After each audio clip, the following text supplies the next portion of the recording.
Hello CS friends, this side Vanshika Verma. Welcome back to our channel.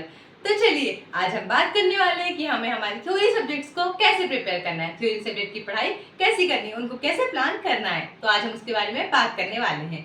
तो चलिए देखिए, हमने किसी भी टीचर से, जिससे भी टीचर से हमने हमारा थ्योरी सब्जेक्ट पढ़ा, जैसे लॉ है या ऑडिट है, इंटर की बात करें तो लॉ है, ऑडिट है, तो जो भी हमने हमारे जिस भी टीचर से हमने हमारे थ्योरी सब्जेक्ट को पढ़ा हुआ है, ठीक है, पहले तो हमें हमारे लेक्चर में हमें कंसेप्ट को सारे क्लियर करके रखना है। मतलब कोई भी डाउट नहीं रहना चाहिए। याद करने वाली बात अलग है, पर कंसेप्ट से रिलेटेड सारे के सारे मतलब पूरे डाउट क्लियर हो जाना चाहिए। और हमें देखो, थ्योरी थ्योरी तो पढ़ना है, मतलब कैसे लिखना है, कैसे याद करना है, वो तो ठीक है, पर हमें उस थ्योरी को प्रैक्टिकल चीजों से कनेक्ट करके चलना है कि वो थ्योरी में जो लिखा है उसको प्रैक्टिकल लाइफ से कैसे कनेक्ट करें। हम वो कनेक्ट जैसे जैसे हम कनेक्ट करेंगे तो हमें अच्छे से याद रहेगी वो चीजों को, ज्यादा टाइम तक के लिए हमें वो चीज याद रहेगी, ठीक है ना। तो हमें थ्योरी की चीजों को हमें प्रैक्टिकल चीजों से कनेक्ट करते हुए चलना है। अब देखो, हमने हमारे लेक्चर देखे, अब कोई आपको टीचर एक छोटा मतलब कंपाइलर दे रहा है तो ठीक है, वरना आप अपने मेरे हिसाब से तो आप अपने हाथ से लिख के लेक्चर देख रहे हैं, उसी टाइम पे आप अपने हाथ से लिखते हुए नोट्स बना लीजिए।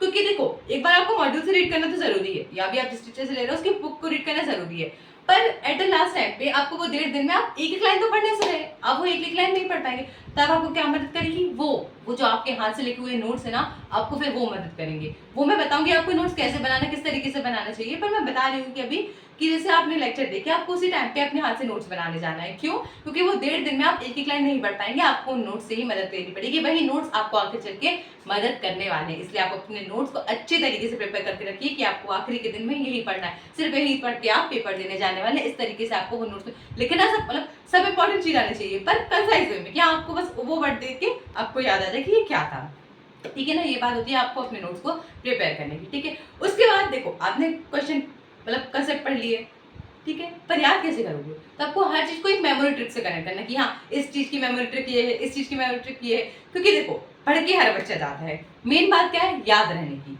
अब ऐसा तो नहीं कि टाइम पास करने चला जाता है, सब पढ़ कर जा रहे हैं, ठीक है ना। इंटर तक आ रहे हो भाई साहब, तो पढ़ के तो जा रहे हैं सब, पर क्या चीज है कि क्या हमें अलग करना है, हमें याद रखने। देखो, क्योंकि क्या होता है, आप बैठे हो, क्या था यार, ये पढ़ा तो था, याद नहीं रहा, तो कैसे याद आएगा? आपको हर चीज को मेमोरी टेक्निक से याद करना है। तो क्वेश्चन देखो, अरे हाँ इसकी मेमोरी टेक्निक तो ये थी, अरे हाँ इसकी मेमोरी टेक्निक तो ये थी, ऐसे तो मेमोरी टेक्निक याद आ गई, फिर तो आंसर याद आ नहीं है। तो आपको हर चीज को मेमोरी टेक्निक से कनेक्ट करना है कि एक वो बना लेनी, मेमोरी बना लेनी, टेक्निक बना लेनी कि आपको इस चीज को कैसे याद करना है। तो वो चीज आपको, आपने ये क्वेश्चन पढ़ा, टेक्निक देखी, कैसे टेक्निक बना ली, टेक्निक आपको वहाँ क्वेश्चन देखकर याद है कि ये टेक्निक थी, बस टेक्निक याद लगी, आपको आंसर लिखना है। इसलिए आपको हर चीज को मेमोरी टेक्निक से याद करनी है। उसके बाद कंसेप्ट भी क्लियर हो गए, पढ़ भी लिया, समझ भी लिया, याद भी कर लिया, लिखना कैसे है, इसलिए आपको एक अच्छे तरीके से, अच्छे फॉर्मेट में प्रेजेंटेशन, अच्छी प्रेजेंटेशन में आपको अपने आंसर को लिखना है। जितनी अच्छी प्रेजेंटेशन देंगे उतने अच्छे नंबर मिलेंगे। क्यों? याद हर बच्चा कर लेगा, आपको चलो याद दिया गया, लिख भी दिया, पर यदि आप अच्छे से प्रेजेंटेशन नहीं करेंगे तो आपको नंबर अच्छे से नहीं मिलेंगे। इसलिए आप जितनी अच्छी प्रेजेंटेशन करेंगे,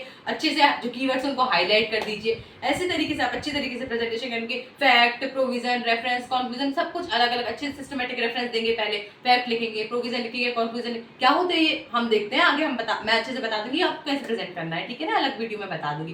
पहले आप याद रखिए बस, जैसे फैक्ट, रेफरेंस, कंक्लूजन, प्रोविजन, ये सब लिखना है। तो आपको अच्छे तरीके से, अच्छे सिस्टमेटिक तरीके से आप अच्छे से प्रेजेंट करेंगे तो उसमें आपको अच्छे नंबर मिलेंगे। और आपको मेन चीज और क्या, आपको ओवर राइटिंग भी नहीं करनी है पेपर में, ठीक है ना। तो मतलब क्या बात हुई, आपने पढ़ लिया, समझ लिया, याद कर लिया, पर नेक्स्ट बात क्या करी हमने, आपको अपने आंसर को प्रेजेंट बहुत अच्छे तरीके से करने की। हाँ, आपको प्रेजेंट अच्छा आंसर साफ सुथरा देखा, बहुत अच्छे तरीके से सारी चीजें व्यवस्थित होनी चाहिए, कहाँ क्या लिखना है, कहाँ क्या, सब आपको पता होना चाहिए अच्छे तरीके से प्रेजेंट। पर वो प्रेजेंटेशन कैसी आएगी, प्रैक्टिस से। आपको रोज एक क्वेश्चन एक दिन में अच्छे से, क्या एक क्वेश्चन एक दिन में अच्छे से रोज लिखना है। 60 दिन भी लिखेंगे तो 60 क्वेश्चन लिख पा रहे हैं ना, तो आप एक क्वेश्चन एक दिन में जरूर से जरूर लिखेंगे, जिससे आपकी प्रेजेंटेशन की डेवलपमेंट होगी, मतलब आपको प्रेजेंटेशन कैसे करना है पेपर में उसके लिए हेल्पफुल हो जाएगी। अब देखिए, हर क्वेश्चन तो आप लिख कर देख नहीं सकते, तो आपको क्या करना है, आपको जितने से जितने ज्यादा हो क्वेश्चन हो सके देखना है, मतलब एक बार रीड अच्छे से करना। नहीं लिख पा रहे हैं, ठीक है, सब क्वेश्चन नहीं लिख सकते, मैं मान रही हूँ, पर आपको रीड हर क्वेश्चन, जितने क्वेश्चन मिल रहा है आपको सब लेते जाओ, सबको रीड कर जाओ। पीवीएस कुछ बहुत पुराने क्वेश्चन देख लो, पुरानी आरटीपी, एमटीपी,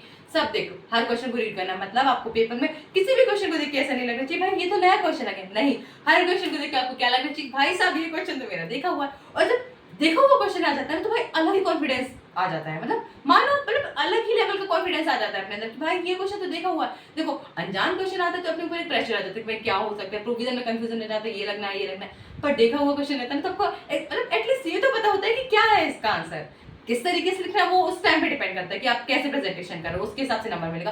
पर एटलीस्ट आपको ये तो पता है कि क्या लिखना है। जब यही नहीं पता क्या लिखना है तो प्रेजेंटेशन क्या खाक करेंगे अपन। इसलिए कम से कम आपको हर क्वेश्चन, जहां जितने क्वेश्चन मिले उतने रीड करो। लिख नहीं पा रहे एटलीस्ट रीड तो करो, ताकि आपको वहां ये ना लगे कि ये क्वेश्चन मेरा पढ़ा हुआ नहीं है।